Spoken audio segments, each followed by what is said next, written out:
La vie des grandes cités est aujourd'hui marquée par la lumière. C'est elle qui nous dirige, nous appelle, nous propose, nous rappelle. Samedi soir, plusieurs centaines de villes de France vont se plonger dans le noir. L'opération Le Jour de la Nuit invite les communes et entreprises à éteindre la lumière, couper le courant des éclairages publics, des monuments, des buildings. Une nuit de sensibilisation à la pollution lumineuse et à ses conséquences sur la faune nocturne. À Lille, place de la République, les passants pouvaient de nouveau voir les étoiles en cette année 2009, première édition du Jour de la Nuit. On a vu apparaître tout de suite la Grande Ourse. La Grande Ourse qui était là-bas, juste au-dessus de la préfecture.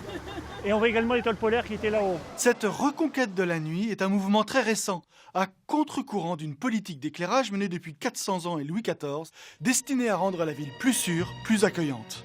Nous sommes au début du 19e siècle, les premiers lampadaires à gaz voient le jour à Paris. La rue de la Paix fut dotée de ces lampadaires en avril 1829.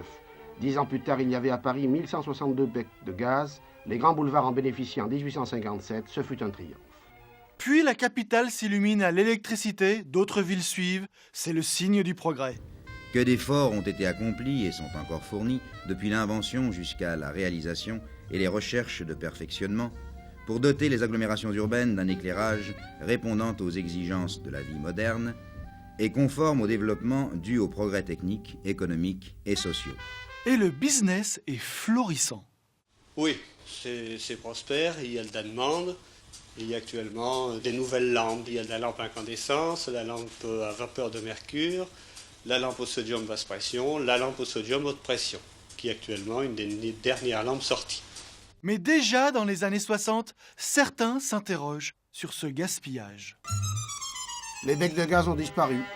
La fée électricité a pris Paris pour domaine. Partout, ce ne sont que sources lumineuses, débauches de lumens et de watts.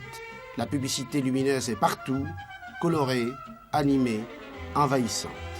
Aujourd'hui, la France est éclairée chaque nuit par 11 millions de lampes et lampadaires et par 3,5 millions d'enseignes lumineuses.